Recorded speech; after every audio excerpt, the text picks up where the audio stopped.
¿Se me oye? Bien. No sé si habéis oído alguna vez hablar de la palabra utopía. Utopía viene del antiguo griego y es porque muchos poetas y filósofos se referían a una sociedad idílica. La utopía es eso, el sueño de una sociedad donde todo el mundo prospera, donde todo funciona, todo el mundo está unido, todo el mundo se respeta, en fin, una sociedad idílica, una humanidad increíble. Pero cuando miramos a los antiguos griegos y se referían a la palabra utopía, siempre se referían a puede que ocurrió, pero eso fue en el pasado. Es decir, la conclusión es que nunca vieron una utopía hecha realidad. Y es que la palabra utopía viene a significar eso. Está formada por las palabras griegas no y lugar, y viene a decir algo así como el lugar que no existe. Pero la realidad es que nunca hemos parado de buscar la utopía. De hecho, yo creo que es interno en el ser humano el pertenecer, esta expresión de pertenecer a la manada, de pertenecer a un grupo de gente con el cual te llevas bien, el cual te gustan, te respetan y floreces y ayudas a otros a florecer, a crecer, a ser mejores. Yo cuando era joven he tenido muchas etapas en las que he tenido diferentes ideas de cómo pertenecer a una manada. Cuando era rockero y ateo, quería pertenecer a una manada donde todos fueran rockeros y ateos. Luego las cosas han cambiado, obviamente. Pero a medida del paso del tiempo, aunque la idea de pertenecer a la manada ha cambiado las expectativas y muchos aspectos, esa idea principal y única de quiero pertenecer a un grupo de gente donde yo pueda florecer y pueda ayudar a otros, siempre está ahí. Y de hecho, cuando miramos la historia de la humanidad, es clarísimo. Solo falta mirar, por ejemplo, cómo en la historia de la humanidad siempre ha habido ideologías, partidos políticos, cambios de sociedades, revoluciones, la creación de religiones, de movimientos espirituales, de pensamientos, de filósofos, etcétera, etcétera. Todo eso y más es una muestra de que la sociedad a lo largo de la historia ha buscado la utopía, esa sociedad idílica. Siempre. Y de hecho es más, en la Biblia lo vemos constantemente. Y una muestra de ello es el episodio de la Torre de Babel. Cuando las personas quieren crear una sociedad perfecta, eso sí, a espaldas de Dios. Y Dios los divide para que no se salgan con la suya, creando diferentes idiomas para confundirlos. Es curioso que cuando vamos a este pasaje vemos que precisamente son diferentes idiomas, sin cambiar los idiomas, es decir, hablando en diferentes idiomas, lo que vuelve a unir a gente. Es decir, antes las personas se entendían, tenían algún idioma en común, quisieron crear la utopía y los idiomas los dividieron para que no se salieran con la suya. Y ahora en Pentecostés vemos que es la diversidad de idiomas lo que se usa para volver a juntar. Pero dicho eso, es curioso que desde que los primeros humanos fueron expulsados del Edén, el mundo no ha parado para nada de buscar y de crear esa sociedad perfecta aquí y ahora. Pero nunca lo hemos logrado, porque constantemente estamos creando revoluciones, partidos políticos, cambiando la sociedad y todo. Y sin embargo, cuando nos vamos a este pasaje que se ha leído antes, vemos una nueva humanidad, vemos la utopía hecha realidad, una nueva comunidad de gente diversa, unida por primera vez en la historia, personas que se odiaban antes, porque había la comunidad de 120 creyentes que tenían que vivir a escondidas de toda esa gente que los rodeaba. Pedro predica un mensaje de salvación, 3.000 personas se añaden y aceptan ser parte de esa comunidad de 120, siendo ahora unas 3.000 personas. Y es de esta comunidad de lo que quiero hablar hoy, esta comunidad. Porque yo creo que, al igual que yo, vosotros también queréis pertenecer a una comunidad donde podéis ser respetados, donde podéis florecer y donde se deja atrás lo viejo y se empieza algo nuevo. Esto es esta nueva humanidad que podemos ver en estos versículos que que hemos leído. Cuando vemos esta humanidad, si miramos sobre todo al final, vemos que se caracterizaban porque estaban alegres, alababan a Dios, incluso sus enemigos, o gente que no pertenecía a ellos, los respetaban, reconocían que había algo extraordinario en ellos. Alababan a Dios de corazón. Su fe, su vida con Dios, no era simplemente seguir un deber o unas pautas, como el que hace una religión. Era genuino, era gente transformada, genuina, y eran así siempre. Mi pregunta es, ¿no te gustaría pertenecer a un grupo así? ¿No te gustaría que tu vida se caracterizase porque tú y tu comunidad son gente alegre, son gente que alaban a Dios de corazón, son gente agradecida, porque cuando eres agradecido es porque algo has recibido? Y hasta los enemigos de alguna forma no pueden evitar que haya algo extraordinario en ti. Mi pregunta es, ¿no te gustaría pertenecer a este grupo? Pues bien, es precisamente porque nosotros somos este grupo y necesitamos desarrollarnos más y más para ser como ellos. Y es lo que quiero hacer en este sermón. Analizar las características que distinguían y caracterizaban a este grupo, no solo para saberlo en teoría, sino para que nosotros los copiemos y seamos como ellos y crezcamos más y más. Y así nuestras vidas sean una continua música, como hemos visto hace un momento por parte de Joan Marc y el coro, que viva la fe de forma musical, no sin problemas, con problemas, pero alegres, fuertes en el Señor. Y bien, cuando vamos al versículo 41 y sobre todo el versículo 42, el versículo 42 es como una especie de titular de las noticias. El titular es aquello que te dice más o menos todo lo que vas a leer. Te dice, a fulanito le ha tocado la lotería, y luego lees el artículo y te da los detalles de qué ha pasado con fulanito, cómo le ha tocado la lotería y lo que hace ahora. Pues bien, el versículo 42 te hace un resumen de lo que sigue hasta el 47. ¿Y qué dice el versículo 42? Nos dice esto, nos dice que se mantenían firmes en la enseñanza de los apóstoles, en la comunión, el partimiento del pan y en la oración. ¿Qué está diciendo este versículo? Que esta gente tenía una actitud que aplicaba a 4 disciplinas. Y básicamente este sermón es muy aplicativo, porque esto es lo que quiero que aprendamos hoy. Una actitud, un tipo de actitud que tenemos que aplicar a 4 características, 4 disciplinas. La actitud es mantenerse firme y las características es en la enseñanza de los apóstoles, en la comunión, el partimiento del pan y en la oración. Y ahora quisiera empezar con la actitud. Mantenerse firmes, se mantenían firmes. Esto, aunque es una expresión que acabo de leer, en el idioma original, en el griego, es solo una palabra, y una palabra que significa compromiso. Y la verdad es que compromiso es una de las palabras que más asustan hoy en día en nuestra sociedad. La gente piensa, ¿qué se necesita para un matrimonio? Compromiso. No quiero. ¿Qué se necesita para seguir a Dios? Compromiso. No quiero. ¿Qué se necesita para lograr esto? Compromiso. No quiero. Pero es así. ¿Quieres estar fuerte? ¿Quieres tener un cuerpo sano y musculoso? Pues necesitas compromiso con lo que comes, con el ejercicio que haces. Es así. El compromiso es aquello que hace posible que una relación, un matrimonio, un ideal, un proyecto se haga realidad y tenga éxito. No solo lo digo yo, lo dicen los expertos y lo dice Dios en su palabra. Pero el compromiso necesita 2 cosas esenciales. Necesita constancia y capacidad de sacrificio. Porque eso es el compromiso.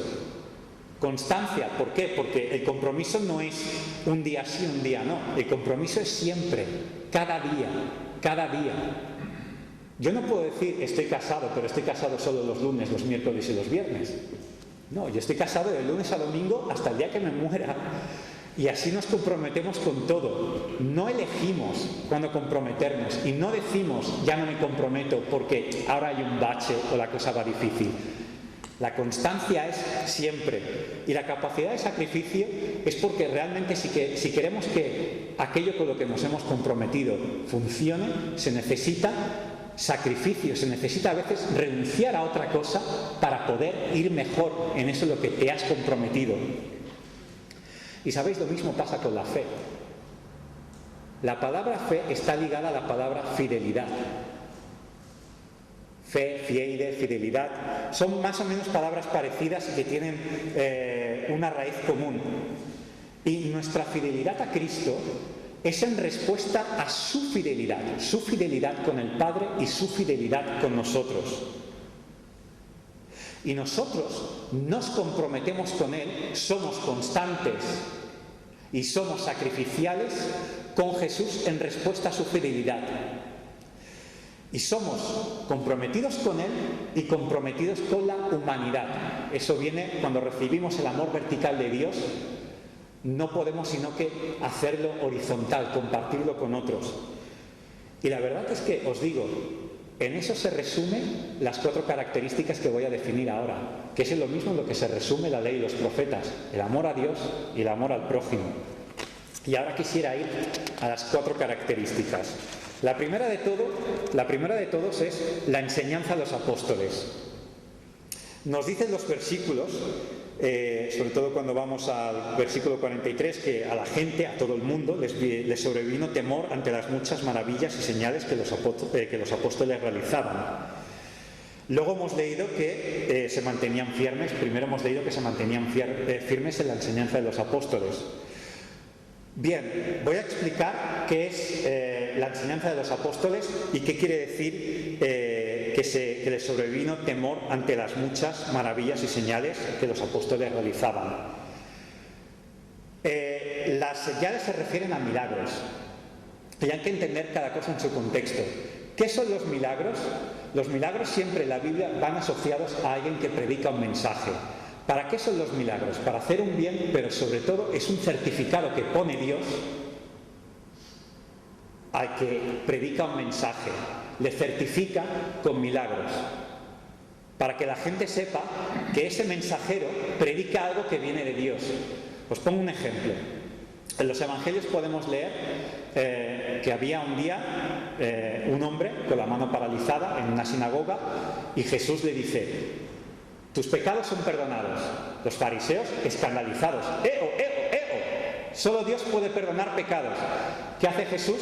Muy bien, pues voy a hacer el milagro de curar de la mano a ese hombre. ¿Por qué? Porque lo ama, pero también porque para testificar que cuando él dice tengo autoridad para perdonar pecados, esto no me lo saco de la manga. ¿Veis el milagro? Eso significa que Dios, el Padre, está conmigo. Por lo tanto, mi mensaje es verdadero. ¿Qué quiero decir con las señales y los milagros? Esto testifica y certifica que la enseñanza de los apóstoles era verdadera. ¿Cuál es la enseñanza de los apóstoles? Pues básicamente se resume en 3 cosas: la muerte de Jesús, la resurrección de Jesús y, por lo tanto, la predicación del arrepentimiento de pecados para salvación. ¿De dónde saco esto? De 2 hechos. El primero es, recordad que cuando leemos el versículo 41, esta iglesia viene como respuesta a la predicación de Pedro. Y la última vez que precisamente prediqué en este sermón que Pedro expone. Y básicamente el sermón de Pedro en Pentecostés se puede resumir en la muerte del Mesías, la resurrección del Mesías y, por lo tanto, el id y predicad arrepentimiento a todas las naciones. Este es mi primer fundamento sobre esta es la enseñanza de los apóstoles. ¿Cuál es mi segundo hecho, mi segundo fundamento? Veréis, el libro Hechos de los Apóstoles, creo personalmente que fue escrito por Lucas, y hemos de entender que Lucas nos da a conocer el concepto enseñanza de los apóstoles según su forma de escribir. Primero de todo, y solo por si acaso, quisiera hacer una prueba y demostrar que seguramente es Lucas el autor del libro de Hechos y el Evangelio de Lucas. ¿Por qué? Porque cuando leemos los primeros 4 versículos del Evangelio de Lucas, dice algo así como: apreciado Teófilo, te voy a escribir un libro sobre la vida y obra de Jesús. Luego nos vamos a los primeros versículos de Hechos y dice: apreciado Teófilo, ¿recuerdas que te escribí un libro sobre la vida y obra de Jesús? Ahora te voy a escribir uno sobre sus discípulos. Básicamente cuaja, ¿verdad? Pues bien, para entender el concepto enseñanza de los apóstoles, Quisiera mencionar el Evangelio de Lucas, que es el mismo autor de Hechos, Lucas 24, versículos 44 al 49. Este mismo pasaje es lo que se conoce como la Gran Comisión, los últimos versículos del Evangelio de Mateo, donde Jesús resucita y le dice a sus discípulos: id y predicad, id y haced discípulos de todas las naciones y bautizadlos en el nombre del Padre, del Hijo y del Espíritu Santo, y yo estaré con vosotros hasta el fin del mundo. Bien, en este pasaje en Lucas es ese momento, pero a través de la perspectiva de Lucas. Y dicen así estos versículos, Lucas 24, 44, 49. Entonces Jesús les abrió el entendimiento para que comprendieran las Escrituras. Esto es lo que está escrito, les explicó, que el Cristo padecerá y resucitará al tercer día, y en su nombre se predicarán el arrepentimiento y el perdón de pecados a todas las naciones, comenzando por Jerusalén. Ustedes son testigos de estas cosas. Ahora voy a enviarles lo que ha prometido mi Padre, pero ustedes quédense en la ciudad hasta que sean revestidos del poder de lo alto. Repito esta frase, que el Cristo padecerá muerte y resucitará al tercer día, resurrección, y en su nombre se predicarán el arrepentimiento y el perdón de pecados a todas las naciones. ¿Lo veis? Lo mismo que he dicho con el primer hecho, el segundo queda claro. Muerte y resurrección de Jesús y la predicación de arrepentimiento para perdón de pecados. ¿Qué significa esto para nosotros? Pues que hemos de tener en cuenta cada día de nuestras vidas que leer la palabra nos fortalece en este conocimiento. Y no solo leerla para nosotros. ¿Y qué significa leerla también para nosotros? Significa que cada día deberíamos leer la palabra con expectativas de que algo puede pasar, de que nos puede transformar. Porque no son palabras de hombres en última instancia, es la palabra inspirada por el Espíritu. Y Dios usa su palabra para hacer su voluntad a través de nosotros y transformar nuestras vidas y por lo tanto convertirnos en esa comunidad que hay descrita en este pasaje. Y por lo tanto también habla de ir y predicar a otras personas el mensaje del Evangelio. Por lo tanto, las enseñanzas de los apóstoles es la muerte y resurrección de Jesús, el arrepentimiento de pecados, y no solo para nosotros, sino para darla a conocer, evangelismo. ¿Entendido el primer punto? Y hay que ser firmes en este primer punto y luego en el segundo, el tercero y el cuarto. Ahora voy a la segunda característica a la que se aferraba esta nueva humanidad, la comunión. Y cuando digo la comunión no me refiero al sacramento católico, me refiero a la comunión. ¿Qué significa aquí la comunión? Cuando vamos al versículo 42, dice la palabra comunión, y esta palabra se repite en el griego, es koinea, y se repite luego el del versículo 44 y 45, cuando decía que tenían todo en común. Es la comunión y común es la misma palabra, koinea. Es decir, tener todo en común, practicar la vida de comunidad. Y a nivel práctico esto lo podemos ver en el versículo 44 y 45. Los creyentes lo compartían todo y se preocupaban los unos por los otros. Es decir, estaban comprometidos con la Iglesia, estaban comprometidos los unos por los otros. La verdad, es mi experiencia cuando muchas veces leo este versículo. Me asusto, a veces hasta lo evito. ¿Sabéis por qué? Porque no me veo a veces a la altura del nivel de compromiso que esa gente tenían los unos con los otros. Pero esto es a lo que hemos de aspirar. Yo hablo de mí, no hablo de vosotros. Yo no sé si sois muy comprometidos o sois como ellos o sois estupendos o no lo sé. Yo hablo a mi nivel personal. Pero esto es a lo que hay que aspirar. Y si como a mí leer el compromiso que esta gente tenía nos asusta, os quiero decir una cosa. Ellos no lo hacían ni por imposición, ni por miedo, ni por chantaje emocional, ni porque había una especie de relámpago o espada de fuego que bailaba sobre ellos, y si no eran así, ¡zum!, la espada venía y cortaba. No, lo hacían de buena voluntad, como está descrito en el pasaje. En respuesta a la salvación que habían recibido de Jesús, de buena voluntad daban, de buena voluntad observaban y decían: a esta persona de aquí creo que le falta comida. Y yo en mi nevera tengo comida, en mi casa tengo de sobra, voy a darle. La gente estaba atenta a las necesidades de otros, para que a nadie le faltaba le faltara nada. A nadie le faltara nada. Os digo una cosa, es de bendición ser así. Pero es necesaria una cosa, recibir la enseñanza de los apóstoles para saber cuán generoso es Jesús con nosotros, y de esa generosidad nosotros respondemos con generosidad.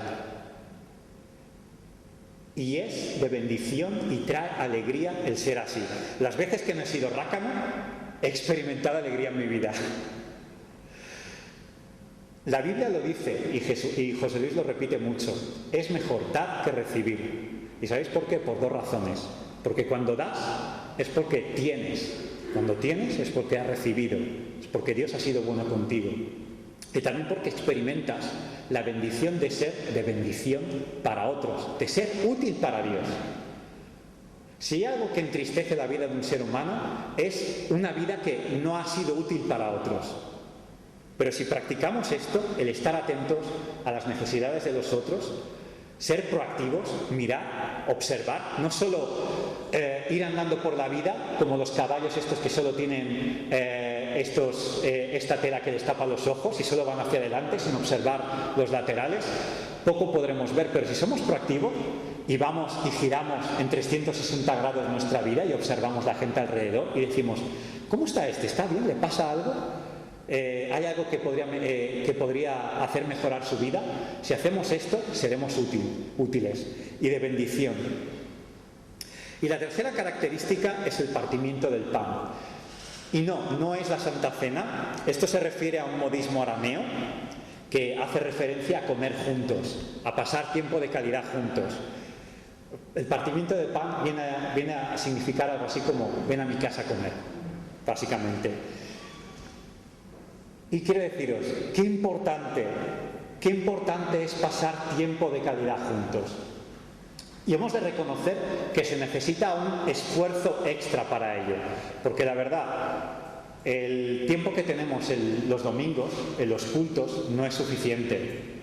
Quizás pasamos 90 minutos, 2 horas, pero prácticamente es un tiempo donde hay mucha liturgia y donde no interactuamos los unos con los otros.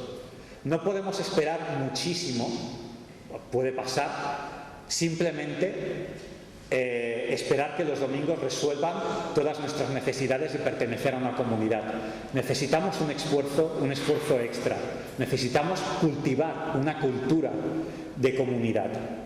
Que para ello es importante abrir nuestras casas, invitar a la gente a comer y crear ese tipo de cultura. A mí me consta que muchos lo hacéis, que muchos abrís vuestras casas y que otros vais a otras casas y así. Y las personas que hacéis eso, tanto los que abrís vuestra casa como los que vais a otras casas, os digo, bien hecho, bravo, bien hecho. Pero dejadme que os diga, seamos todos constantes en ello. ¿Por qué? Porque tanto los que lo hacen es bueno que lo sigan haciendo y no se desanimen. Y los que no lo hacen, os diría, observar qué casa hay abierta y que te puedan invitar. Y si no, mira tu casa. A lo mejor tienes una buena cocina, un buen salón y compras buena comida. Cocina e invita a gente. ¿Sabéis?